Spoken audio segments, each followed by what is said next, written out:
Hello, I'm Matt Galloway, and this is the Current Podcast. Hello, Calgary.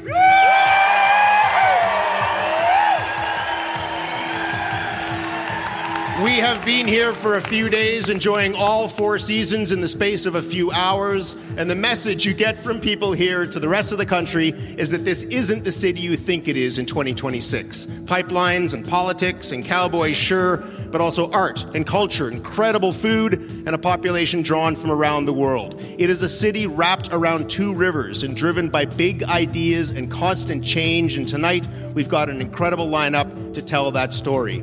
Sure, he is a national treasure, an Olympic hero, but if you ask Mark Tewksbury about his dream job, he will take you into the kitchen. Coming up, Mark Tewksbury on a midlife pivot to becoming a chef.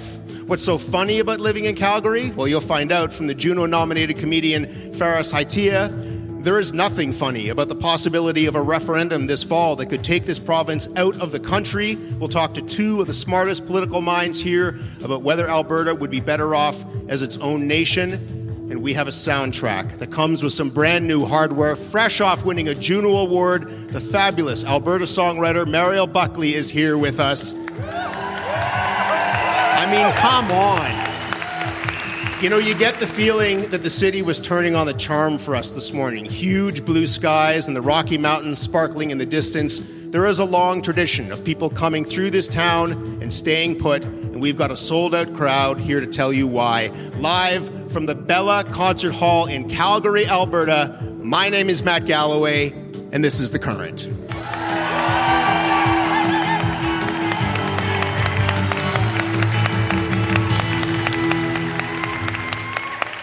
We've done, as I said, we've done these shows across the country. This is, I might say, this is the most beautiful place that we have been. This hall is incredible. And the largest crowd that we have done these shows to as well. Thank you, everybody, for coming here on a Wednesday night.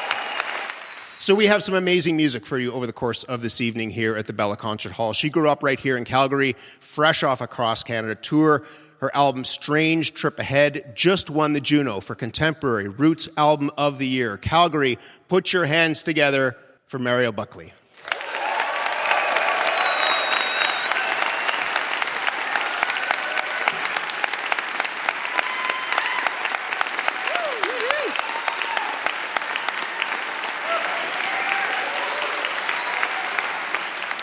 Congratulations on the Juno.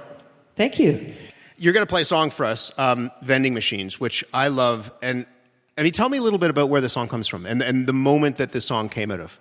Yeah, I kind of wrote this one in between seasons of putting out records. I was extremely lost in my career, and I had thought long and hard about giving up, to be honest with you. I was going through quite a bit of turmoil in my own life, and this song kind of fell out on the apartment I no longer live in.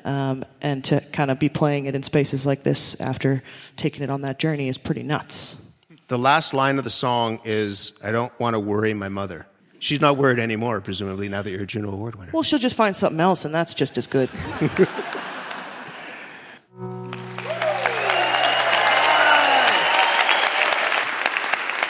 at the Bella Concert Hall in Calgary, Juno Award winner Mariel Buckley from Vending Machines. Lucky us having her here. Politics in this province have never been for the faint of heart, but things have been even more dramatic than usual of late. Separatists in Alberta say they have enough signatures to trigger a referendum, and as Albertans anxiously await the result, there are many across the country who are wondering, what the heck is going on? I cannot think of two better people to help answer that question. Janet Brown is an independent pollster, something of a political oracle here in Alberta. And Kathleen Petty, I can say this, is a CBC legend, a journalist who hosts the West of Centre podcast and the provincial call-in show Alberta at Noon. Please welcome Kathleen and Janet.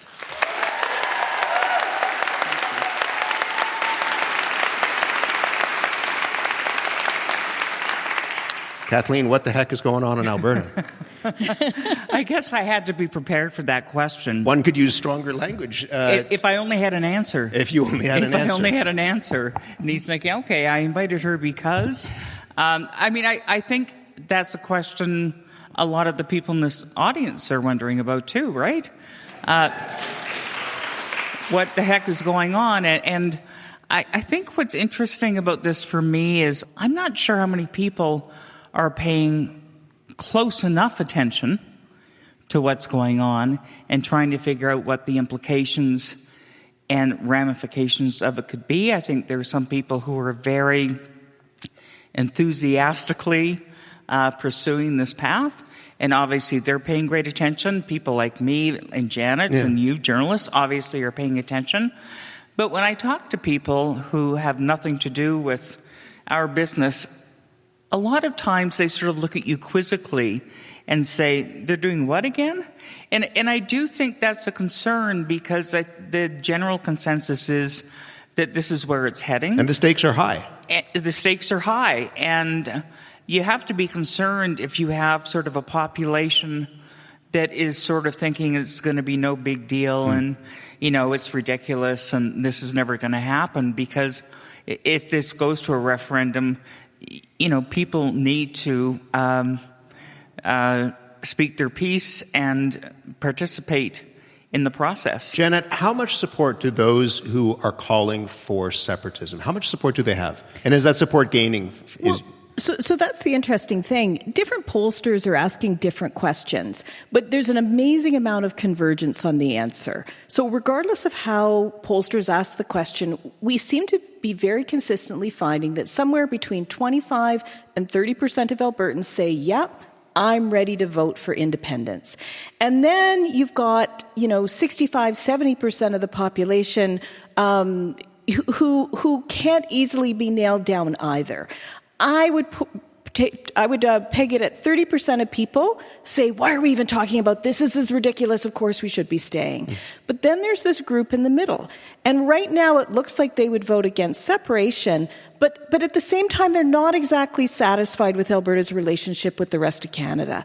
This is that middle group. Everybody, yes, we're going to have a referendum question that's going to be a binary yes-no question. But as a pollster, what's interesting for me right now are those people in the middle who right now aren't sold on the idea of independence, but also aren't feeling completely comfortable with Alberta's place in Canada. Kathleen, what is this about at its heart? We spent a lot of time here before the federal election talking with people. We were on a fracking site, we were on farms, we were speaking with pipe fitters and welders, and they talked about grievances that they had, to Janet's point, perhaps with the federal government and relations. They weren't in favor of separatism, but as they say, they could understand why some people might be. What is this really about, do you think? I think it's about respect. I think it's about people feeling that they're being heard, that their hopes and aspirations matter as much as other parts of the country. I think it's about Albertans to some extent feeling that what is contributed by Albertans isn't sort of acknowledged, and acknowledged in a way that that there's sort of a return on investment. And I don't mean that in terms of money, by the way. I just mean that there's a quid pro quo going on, and I think the sense is that doesn't, for some people, that doesn't exist in the way that it should, and that Alberta's sort of influence is not reflected in results and influence. And how broad is that sentiment, do you think? If I could give an example, in the last federal election, 68% of Albertans voted for the federal Conservatives. Way more than even vote for the Conservatives provincially. And when you break those numbers down, probably half of those people are outright separatists. But the other half, they're not separatist, but neither are they happy with the federal liberal status quo that existed. Now, Albertans are feeling much more comfortable with Carney than they were with Trudeau. But, you're saying how big is that? 68% of people voted against the status quo. Is there the possibility, when you have that number, people are drawing comparisons to what happened in the UK. David Cameron, who was then the Prime Minister, put a referendum in front of people about Brexit. Are you in or are you out of the European Union? And the sentiment was, they're never going to get that number.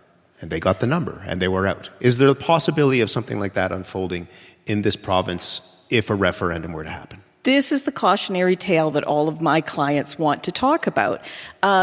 Because the general thought was, look, it would be crazy to leave the EU, so Brits aren't going to do it. And the elites told the working class folks, you'd be crazy if you separated. And they said, just watch us. Kathleen, what do you make of the Premier's position on this? She says she is, in her words, very clearly fighting for Canada. Is that clear? Well, what she's arguing is... The audience has spoken. I need to leave room for the audience to maybe answer part of that question, which they just did. She would argue that she is. She would argue that she's doing that through the MOU between Alberta and Ottawa on a pipeline, and that's her way of showing that it can work, that Alberta, a sovereign Alberta within a united Canada can work. Others would argue that it's sort of sovereignty by stealth, right? That would be the other way of looking at it.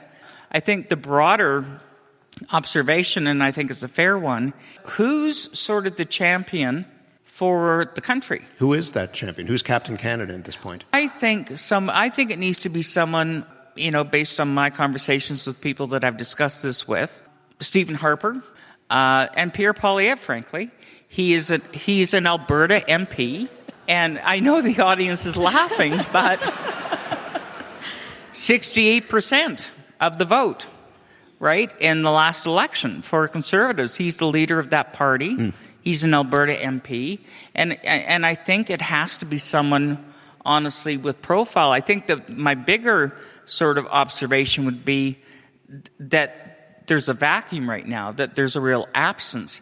And I worry it's because a lot of people are still not taking it seriously, although I think the business community is starting to take it more seriously. My other concern is turnout.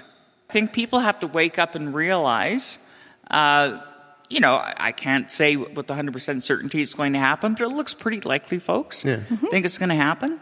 We will have this referendum in October, but people need to turn out and let their views be reflected in that vote. Jenna, what's one thing, just finally, that you'll be watching for? I mean, the clock is ticking, and this referendum, were it to happen, will be sooner rather than later. Well, I think people outside of Alberta don't realize how diverse this province is, right? There's such a strong stereotype, and people don't realize the diversity here. And you may think, everybody I know wants to stay, but there's another group of people in another town saying, everybody I know wants to go. And so I think you just got to be open-minded to those people who might have a different point of view than you do, and come up with some way to convince them that doesn't start with, I think you're crazy. Rarely do conversations go well when that's the opening gambit. It's so great to have you both here. Thank you very much. It's our pleasure, Matt. Janet Brown, pollster, and Kathleen Petty, the host of CBC's West of Centre podcast.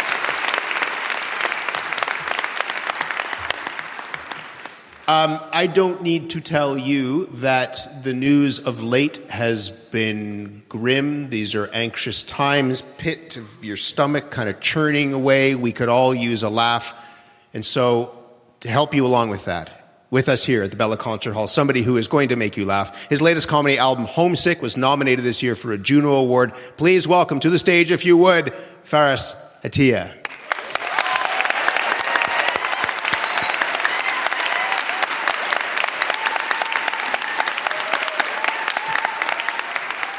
Hello. Way to bring me on while they're hot, Matt. Thanks. And now comedy. So this is what we're here to do. I'm happy to be here. I'm happy to be in Calgary. I've lived here for about 3 years now. Thank you. Yeah. I moved here from a small third world country in the south, known to you, of course, as Lethbridge, Alberta. And excited to be here now. It's great. Yeah, I enjoy Calgary, Although Calgary is the only place I've ever been to in Canada that makes me dread the summer.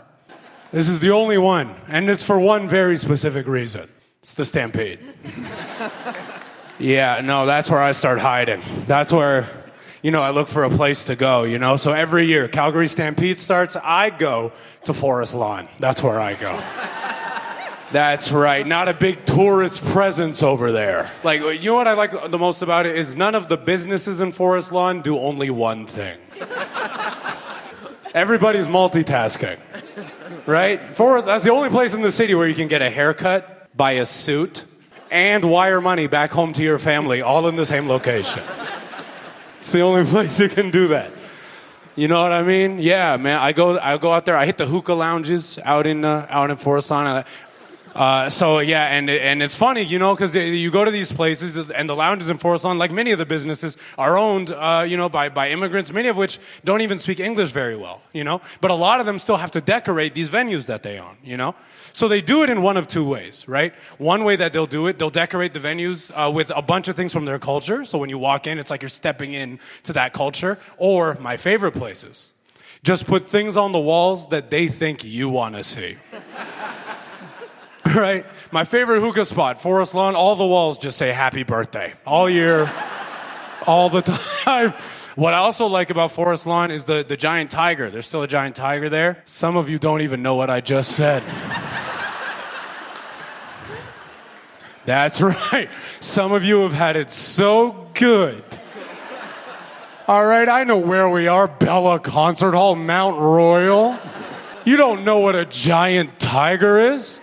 No. Giant Tiger, that's a department store for the lowest of the low.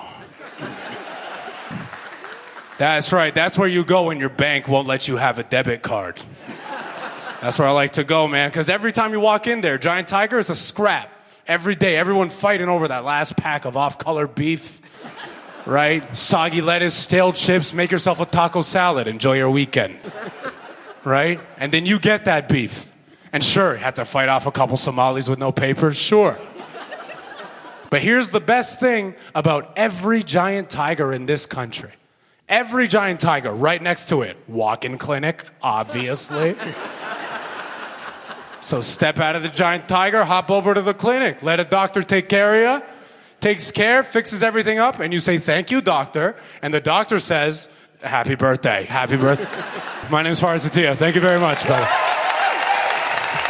Faris Atiyah, everybody. Yeah, thank you very much, guys.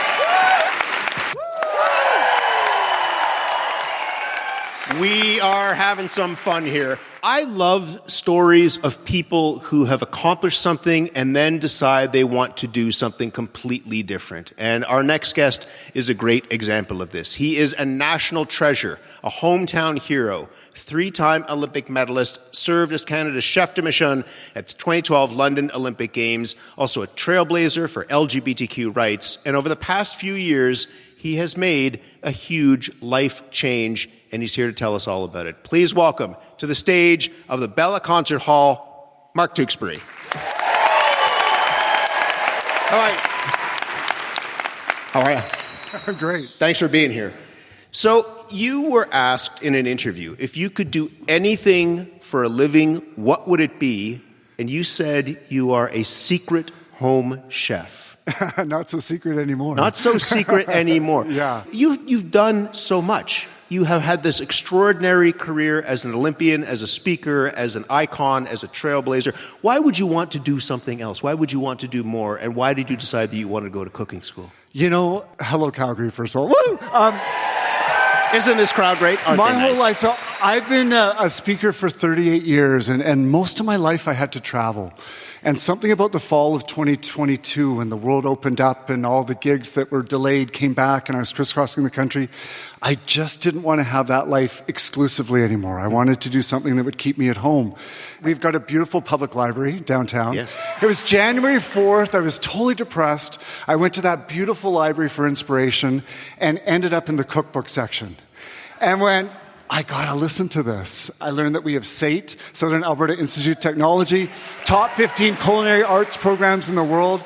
And I thought, I'm gonna do it. I'm gonna make this life change. So I joined what's called the apprentice program. So I went to school 1 day a week, and then I had to work 1,560 hours in a commercial kitchen to unlock the next year of school. And it was a 3-year program, which I just finished last week. Hey!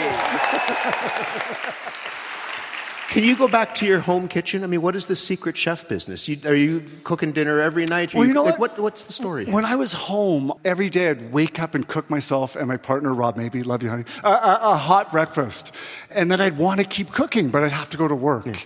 And so I just thought one day, like, I'll just keep cooking. So, like, I worked in a commercial kitchen at Trico Living Well for a few years, and it was such a great experience, so intimidating. Can you imagine, 55 years old, no training. I thought when you go there, there's like a week of, of safety, and it's like I got thrown into baking. I had to make 60 cinnamon buns on day one. I'd never used a mixer in my life. I was like, what the heck is going on? So it was one of the hardest things I ever did, but I just wanted to grow as a person, and my first things were, I wanted to be half as good as cook as my mom. And now my mom at Easter weekend called in an order and said, it's so nice to have a cook in the family. So it's really sweet. It's come full circle. What was it like going back to school? That would terrify me. It was amazing. I was in school with there was 20 of us that started the program. Over 3 years, 10 of us made it through the whole way. Most of my classmates were between 18 and 20 years old. Do you remember the first day?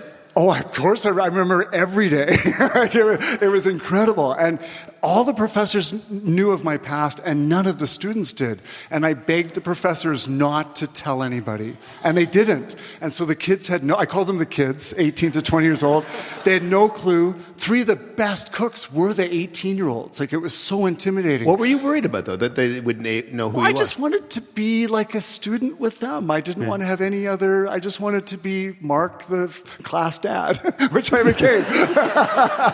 And they found out like in second semester, and by then it didn't matter. They didn't care. They're like, oh, wow, oh, who cares? Pass me the salt. Like, it was that kind of thing. But it was a really great experience to remember, you can keep growing and learning and be deeply uncomfortable and get through it. You were voted valedictorian. I was nominated. I declined. I've had enough honors in my life, but it was a terrific, terrific thing. But that shows that you impressed them. You were there in the classroom. You were actually present and doing the work. And it was so funny, Matt. At first, I was so really siloed student, nervous, quiet, and slowly Mark Tewksbury, the leader, started to emerge. So when we had some challenges in our class, our program got kind of postponed and canceled. Suddenly the advocacy Mark stood up. And I rallied and we protested, and I got all the signatures of I was going to say athletes, signatures of the students. And we got our class back. And so that was the kind of stuff that got me the valedictorian nomination. But it came naturally, and I just wanted to fight for these kids. Like, being a cook is such a hard job. It's so underpaid. It's so undervalued. It's like being a teacher. You're providing this incredible life service that everyone needs, and people just take it for granted. So I wanted to be a voice for these kids. That's amazing. I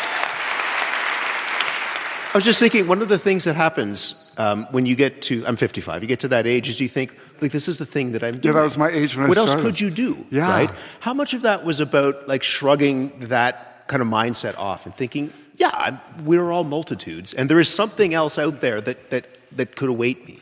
I think my own psyche and my own perspective of myself prohibited me from doing that for so long. What I really wanted to do was stay in Calgary more. Don't tell people, but we have the most beautiful city in the country. It's like, as you said, right? There's all kinds of these crazy things that go on here people talk about, but geographically and just culturally, it's such a wonderful place. What happens with this now? You do this, but you're also... People know you as many things, but I'm sure you're still doing speeches. I'm sure people want to talk to you as Mark Tewksbury, athlete and Olympic hero. So what happens with this?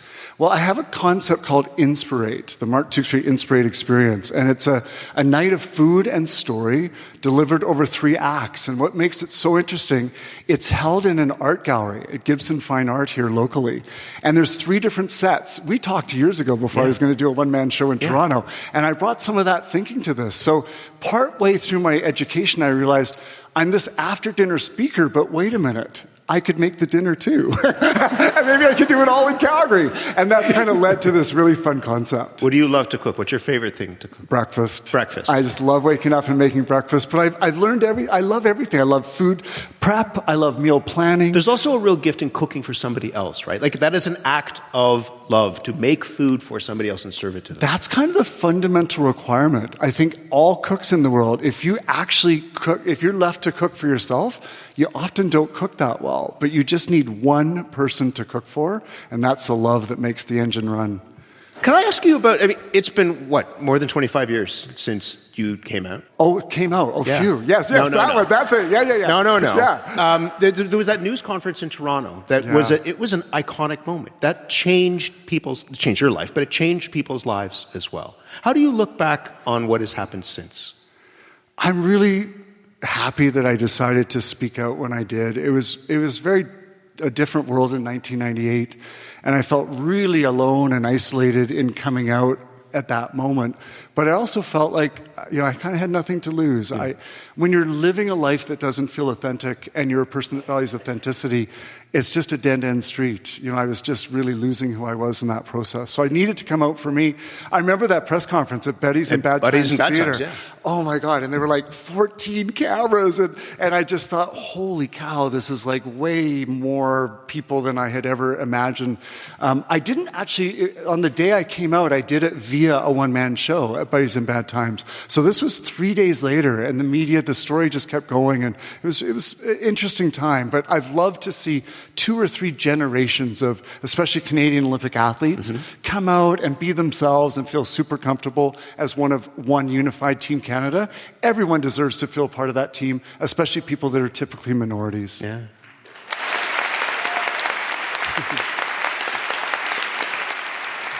The big thing that people are talking about now when it comes to inclusion in sport is heated rivalry. I know. You watched? Well, you know what? I'm not kidding. That what we just talked about, that scene where, his character, the American team captain. Arnaud. Yeah, and he's giving the speech, accepting his award. That reminded me of the speech I gave at Buddies in Bad Times all those years ago. How much of a difference do you think that's going to make? People have talked about that show, and it's a great show, but could this be something that was a moment like what your moment was like? Do you think that's possible? For years, I had to deal with the question, what is it going to take to have professional sport change? Through every answer imaginable at that question. Never once did we say, a gay novel will be turned into this incredible series in 2025, and it's going to change everything. But that's sometimes what it takes, and it's the thing that you don't see coming. But obviously, there's, hockey. Hockey has to embrace that there's this massive new audience for its sport, but it's through this particular storyline. I love it. It's fantastic. I said you love being here, and one of the reasons why you did this pivot in your life is so that you could stay in Calgary more. And maybe you don't want more people to come here, but people should come here because it's a great place. They should come here. Is there a spot that you love in this city, a place that you go? News, as I said, is kind of terrible, and you need somewhere to go to kind of pull back and be you. Is there a place that you go in the city? So there's 2 things. There's one, the Calgary Public Library. It's an amazing source of inspiration. I walk in there and I just see the roof, and it grounds me. And then I love to hop on my bike and explore the thousands of kilometers of bike paths we have, and just lose myself in the city. It's just wonderful. What is it that somebody who is not from here? One of the reasons why we came is to kind of give people like a real picture of what life in Calgary is like in 2026. What's something that people don't understand about life here, if they're not from this part of the country? I think you really nailed it with the diversity, just how diverse Calgary is, and we're really projected as sort of this, uniformed perspective and opinion. I think the nice thing about Calgary is there truly is this, believe it or not, I feel this open-mindedness, this cheesy blue sky attitude where we're in the sunshine so much possibility does seem real here. And I think I grew up with that inherently as an Olympic athlete in the city, and I'm back 58 years old and feel it as a new entrepreneur just the same. Fabulous. So that's the thing about this city. I love, people are multitudes, and you are just showing off all of them within you. It's so great. Mark, thank you. Matt, thank you so much. Mark Tewksbury, everybody, 3-time Olympic medalist, and now a chef.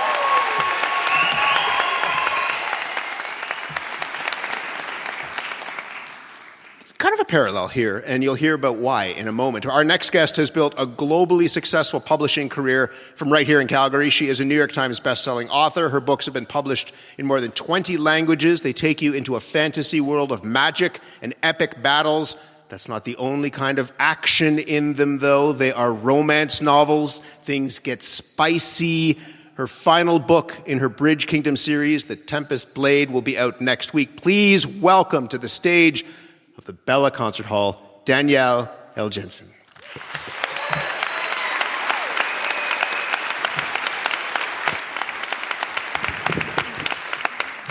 How are you? I'm good. I feel we segued well with the heated rivalry discussion there. We think these things out. Romancy. For people who don't know what that is, describe it. Well, romantasy is obviously a blend of fantasy and romance, but really it's a genre in and of itself. It is actually an umbrella genre between fantasy novels with romance and romance novels with fantasy, which are very different beasts, but really have a lot of overlap audience. For people, and we should say, this will be broadcast in the morning, so it's morning radio. How spicy can these books be? They can be very spicy, and you can be spicy in the morning. It's okay. I said that there was a connection between you and Mark in some ways because this is not something that you started out doing. You're working in oil and gas? Yeah, I worked in pipeline companies, laying pipe. So maybe I had more expertise than you knew.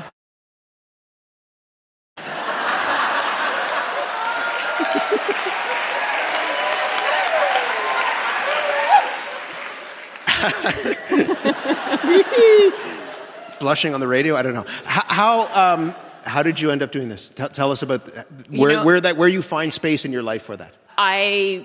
Like most people, you get encouraged to follow a career path that seems like a valid income source. And so I went and got a finance degree. I worked in finance, but I never had a passion for that. And I think if you don't have a passion for something, that you're never going to be very good at it. I always had a passion for reading, and I always in my head was creating these stories. And a coworker said, "We should write a romance novel. It won't be that hard." And we could do it together, but I'm not a team player. So I went off and I did it myself. And I started working and just trying to, get down the stories that were in my head onto the page. And I wasn't very good at first, as these things go, but I pursued it. And when I had an opportunity to move away from the career that I wasn't very good at and to pursue this, it was an uphill battle. I waitressed at Shanks in the north while I was getting a degree at Mount Royal here and also pursuing my writing career. But once I was published, it was very easy never to look back, because even though there was a lot of struggles and it was difficult in a lot of ways, when you are passionate about your career and you care so much about what you're doing, you don't really need anything else. And that's really good advice. But once you were published is a key part of that phrase. How difficult was it to get Profoundly. published? I worked at it probably took me 5 years and multiple manuscripts before I finally had one picked up by an agent and then by a publisher. And then I sat at below poverty line income for many years before, I was successful enough to really call it a career financially in a way that people would, see as viable. Why did you stay with it? I mean, a lot of people would walk away from something like that. I am as stubborn as a donkey, and I loved it so much. And that was the thing is when, you don't enjoy something, you're out there trying to find like that serotonin rush of buying a new car, buying a handbag, because you're not fulfilled in what you do. But if you love what you do, you don't need the other accoutrements, because just the passion of the day-to-day work really fulfills you in a way that you don't get when you're just doing it for the money. What was it like when success hit? It was incredible and very much a TikTok phenomenon. Yeah. And Can you just explain that for people who don't know the story? It's a great story. It is a good story. So it was near and around the beginning of COVID, and I thought TikTok was just you did dance routines on them. And then one day I saw my sales taking off, and I couldn't really account for it in any meaningful sort of way. And people said, "They're talking about your book on TikTok." And I went on and discovered there was this whole bookish community of people who were reviewing and talking about the books that they felt passionately about. And they were elevating me. And they took me from a mid-list author to a best-selling author in a matter of weeks. And I've been so fortunate to be able to maintain that position. But it was very much because regular people, like the people in the audience, were just talking about my books in a passionate way. And reading has always been a word-of-mouth phenomenon. You trust the people that you know to recommend a book. And so to have your books raised up by the very people that you want to consume them is just such a powerful thing. It's amazing. It is. Yeah. What kind of, not pressure, but they expect things from you too. They want great things from you. And so when you are about to, you have a book that's about to come out, when you are about to push send on that manuscript, what are you feeling? Knowing that that audience is there and they're hungry and they love you.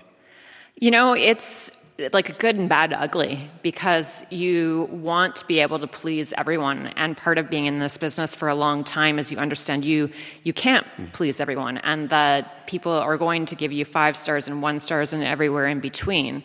I write for myself first and foremost, so I look at a manuscript and the story, and does that make me happy? And it comes back to the whole passion of the business. Do I love the story that I've told? And if I do love that story, then that is the most important thing. And then I hope that for the best, because Royal Bank does want me to pay my mortgage payments. Can I ask you just fine? I mean, I said earlier that the news is kind of bleak and the world can be a terrible place. Mm-hmm. What do you think you're giving your readers with these books in this moment? Entertainment and escape. Yeah. I think that lots of times people ask me, you know, what meaning do you want to take from my books? And, you know, there are lots of little hidden things, and there's references to politics, and there's all that sort of stuff. But what I really want is for you to sit down and pick up my book and escape into a different world from your own for a while, and to have that joy and to have that moment of happiness where there's no obligations that you need to address. And to me, having people say, I stayed up so late reading your book and I was exhausted at work, like, that is a massive compliment, to just be able to have people be so taken away from their day-to-day that they get lost. It's going to happen next week when this new book comes out. I hope so, yes. Sorry, bosses, but people are going to be tired because they're going to be up. Yeah, especially since she's a thick one. It's a brick. Yes. Congratulations on everything. Thank you so much. It's so great to have you here. Thank you. Danielle L. Jensen, her final book in the Bridge Kingdom series, The Tempest Blade, comes out next week.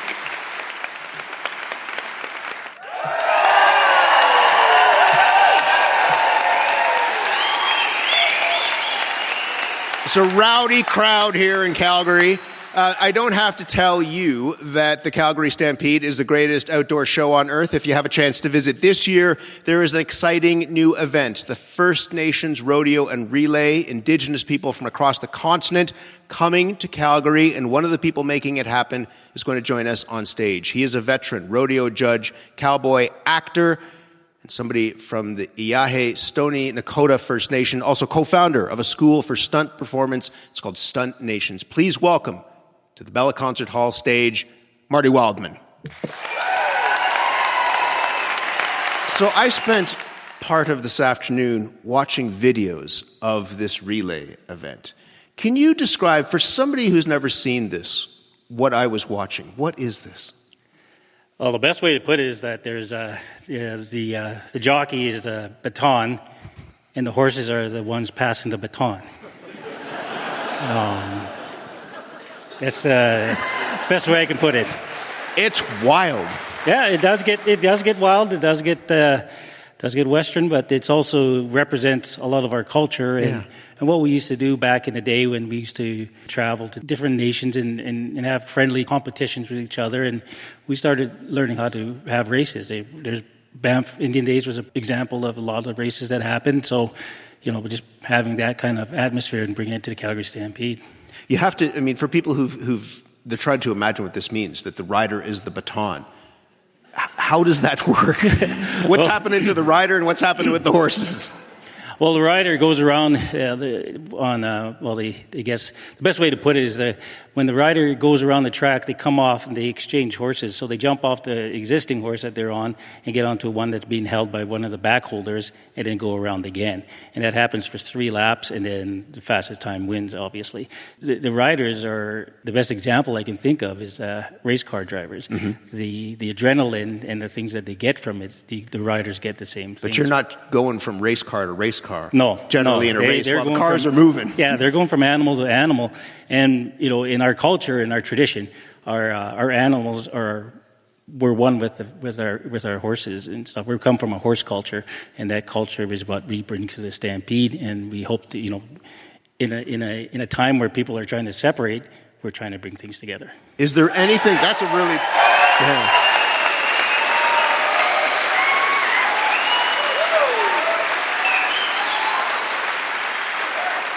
In bringing it to the Stampede, tell me a little bit more about what that means to have this here.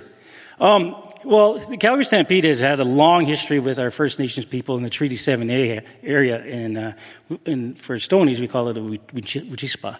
So in Wichispa we have a lot of people that, again, the history behind the competitors. My wife Raquel, her dad was a competitor of the Calgary Stampede. He rode saddle bronco there. My grandfather was a competitor in the Stampede.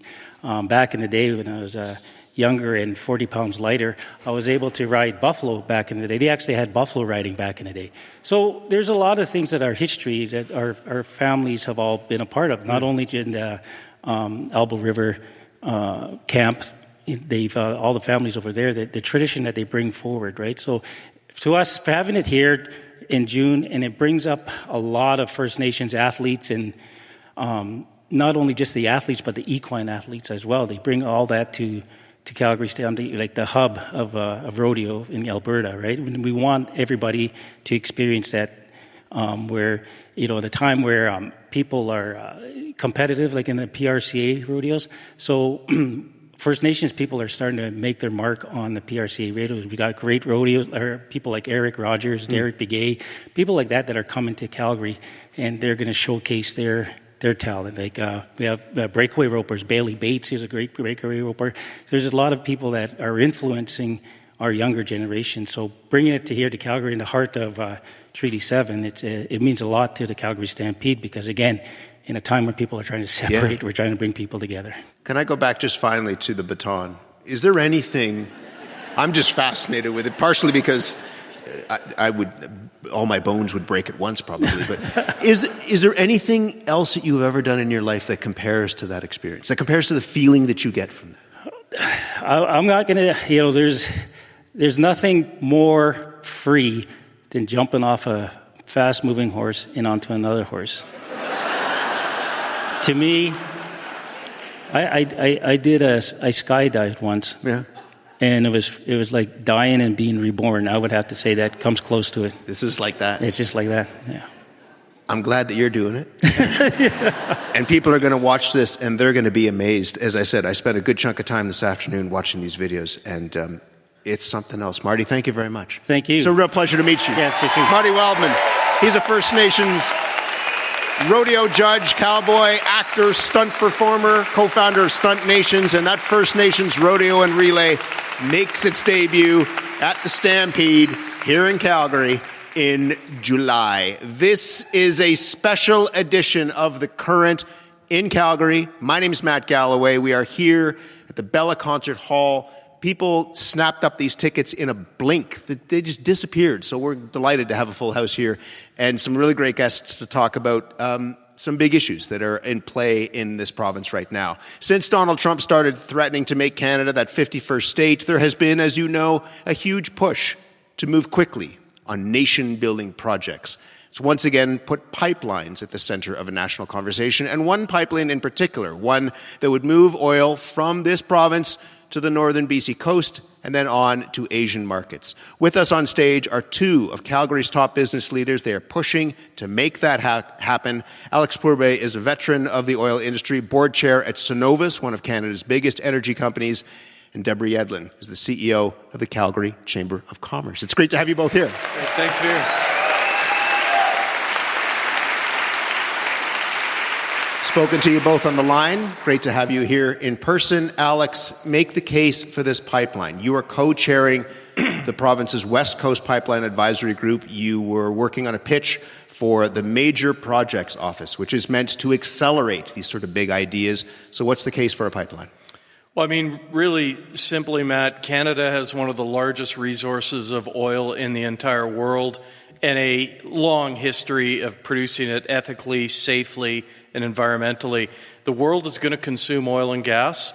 We can either take advantage of that with all the growth and the prosperity that brings to our country, Or we can leave that opportunity. It will be taken up by Russia, by Iran, Iraq, you name it, and all that prosperity will leave the country. So this is an opportunity to add, that this pipeline is the plan is 1 million barrels a day. That's a kind of project that is country making and would take our energy industry back really to be a dominant industry worldwide. Deborah, you've said that this is a generational opportunity, what we're living through right now. We have, there's a ceasefire, such as it is, but there is war in the Middle East right now, and you see this as a generational opportunity.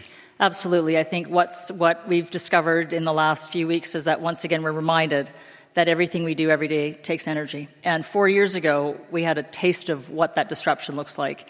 And now we have this unfolding in the Middle East. And what really is going to happen is that there's an increased push for diversity of supply by countries that have relied on the Gulf states and that region for their oil and for their natural gas. And so Canada has a generational opportunity to move up, move quickly, and to be able to produce what the world needs. This pipeline has no route, no port as of yet. There's no private proponent for it. The Premier of British Columbia has said, in his words, it is a fantasy bitumen project. What are the chances that this thing actually gets built?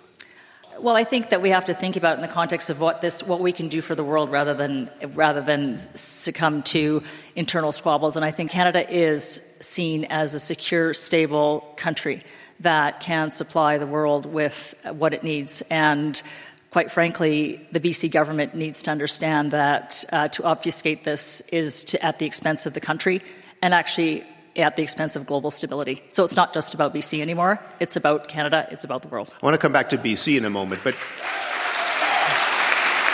that gets a round of applause from your audience in Calgary. What about the private proponent? Who are the investors for something like this? We know that there will be investors that will come to the table. There needs to be some de-risking potentially on the part of the government.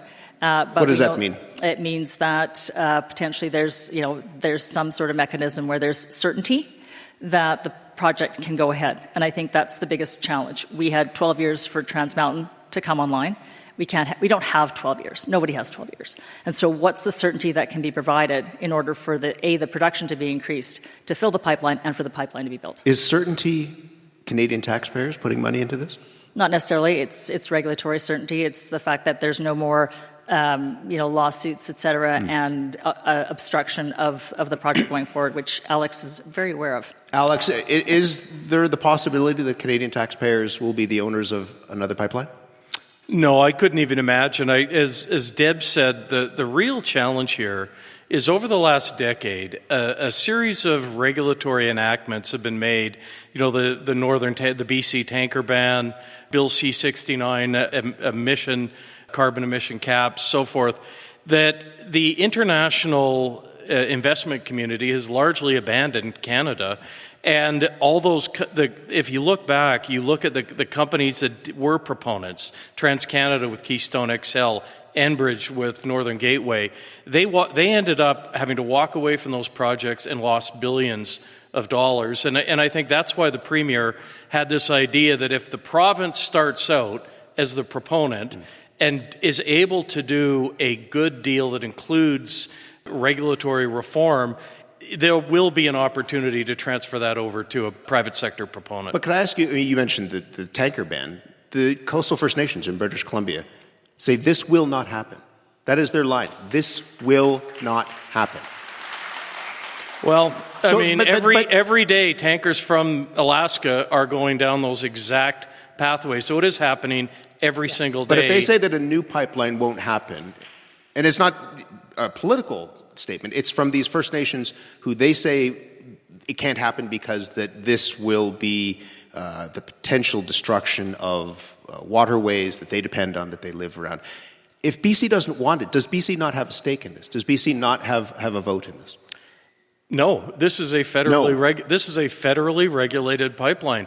The Indigenous communities absolutely have a vote, and this project will never go ahead without the support of those local Indigenous communities. But at the end of the day, the Constitution is pretty clear that this is a federally regulated pipeline. It's important, and I think there's all kinds of benefits for BC. But at the end of the day, it's a federal decision. What could be said to coastal First Nations, for example, to bring them on side? Well, I think if you take a look at all of these projects that have gone forward and are being discussed, they all include very significant economic partnership with those First Nations, not just consultation, but actually equity investment, huge amounts of job construction work, contracting. These drive incredible prosperity for the communities that they go through. And I don't think you'll ever see a project like this go ahead again without very material Indigenous participation on all those fronts. Deborah, how do you make this case for this being a nation-building project? That's the phrase that gets tossed around. But as you know, there are parts of this nation that are not interested in something like this. Well, I think we look at how we built this nation, whether it's the Trans-Canada Railway, whether it's the Trans-Canada Pipeline. This is a project that is going to be difficult, but it will also generate a lot of benefits to Canadians in terms of being able to meet the budgetary commitments by governments that help us, that deliver the services, whether it's healthcare, education, infrastructure, social services.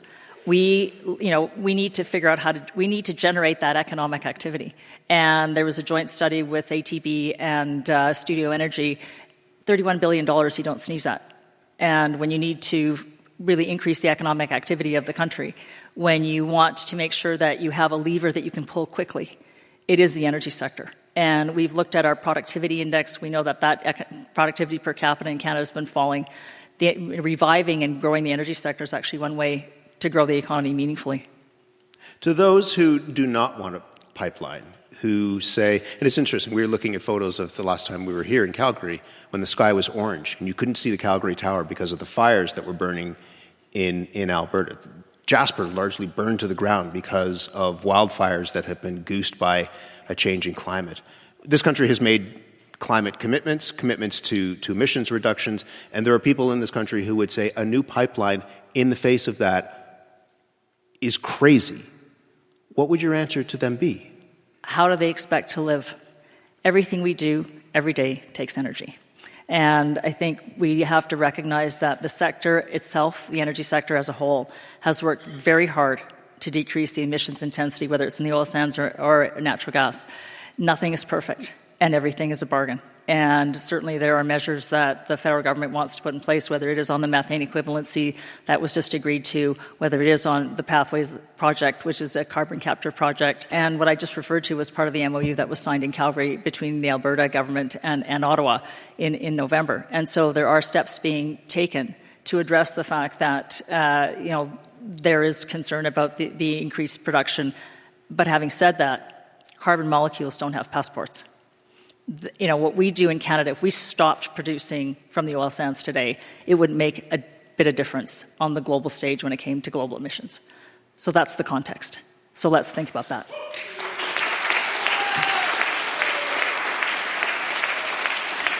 Sort of a mixed response from the audience to that. Right. It's all good. The province is trying to make this case that this pipeline is in the national interest at the same time as people are pushing for Alberta to be a separate nation. What do you think the separatist movement could mean for the future of a project like this? Alex? Alberta is best in Canada, and Canada is better for having Alberta in it. But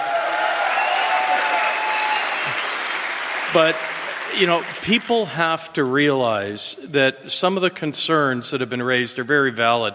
When you look at the economic prosperity that has been lost over the last decades, I'll give it one simple example. Not too many years ago, our prior Prime Minister said there was no economic case for LNG. In that time period, we managed to permit one LNG project that produces about 1.8 billion cubic feet a day. The U.S. is on its way to producing 22 BCF. That is hundreds of billions of dollars of GDP that we have left on the table, and all that gas is going to be consumed.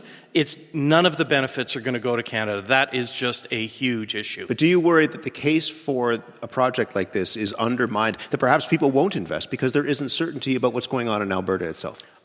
I think international investors left this province, then Western Canada, because of the uncertainty created by all the regulatory changes coming out of Ottawa. I think they will obviously be worried about this, but we are actually seeing international companies getting interested again in Alberta for the first time in probably 15 years. Deb, you've said that the separation conversation is not constructive. It's not constructive. To Alberta. No. What does that mean? What it means is, it does hamper the investment thesis that we're talking about. And how so? What do you mean? Because it means that, companies look at what their rates of return are. They want to see what the risk factors are. And if they're looking at, let's say, egress to the West Coast, if you're a separate country and you want to get through BC to the West Coast, how's that going to work? And so, there's a risk premium that will start being attached to what companies are factoring into their calculations from an investment standpoint.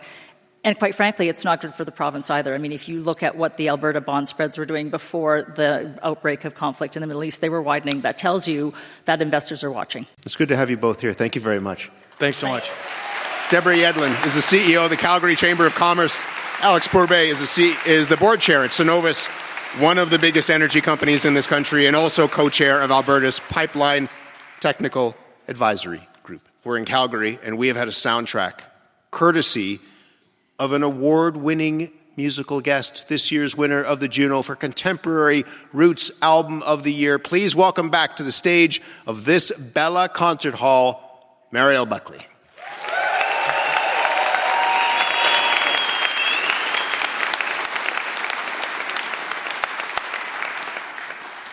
What is this, not this hall, but what does this place, this province mean to you?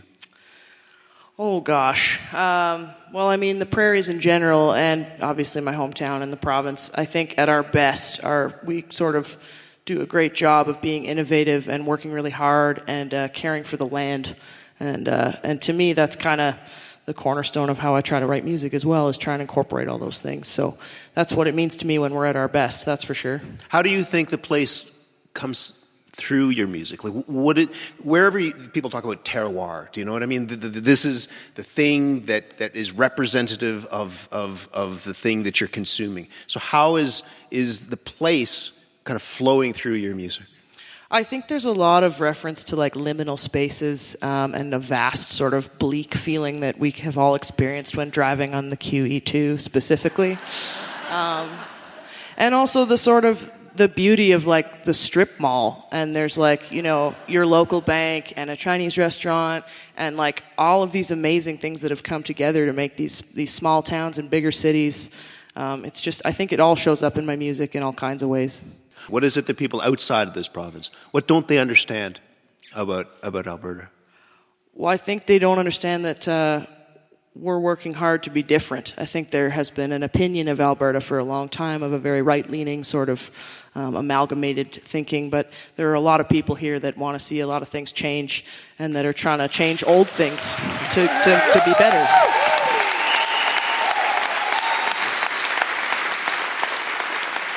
You see yourself as part of that?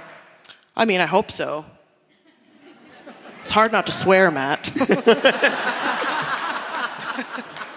We're so lucky to have you here. Like, the timing of this is perfect. You win this hardware. You could have been, I'm not coming, I got the Juno. And now here you are. Yes, I could have demanded a lot of things and I didn't. And I'm proud of myself. I got you a mug and water. And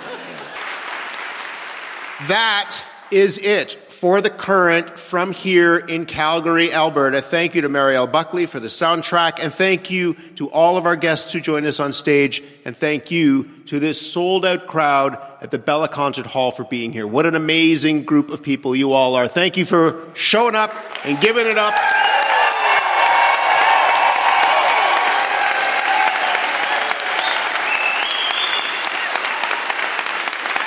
These shows They're amazing to do because we have an unbelievable team of people. I'm like this tiny little dot. And then there's all of these people who make something like this happen.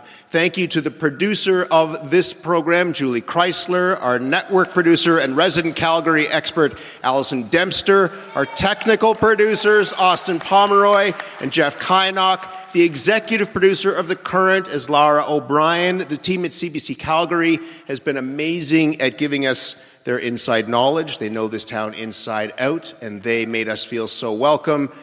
Programs like this, I said this at the beginning, are kind of like what public broadcasting to me is all about. This is a show that in its best is kind of Canadians explaining themselves to each other. This is a big, complicated place, and we love to get into those communities and tell people about things they know and tell people about things they don't know, and hopefully we know each other a little bit better because of that. So tell us where you want to go next, and maybe we'll roll into your town. You can email us, thecurrent@cbc.ca. In the meantime, my name is Matt Galloway on the stage at the Bella Concert Hall in Calgary.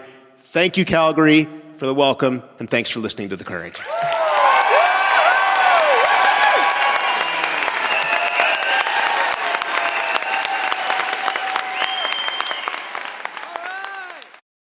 You've been listening to The Current podcast. My name is Matt Galloway. Thanks for listening.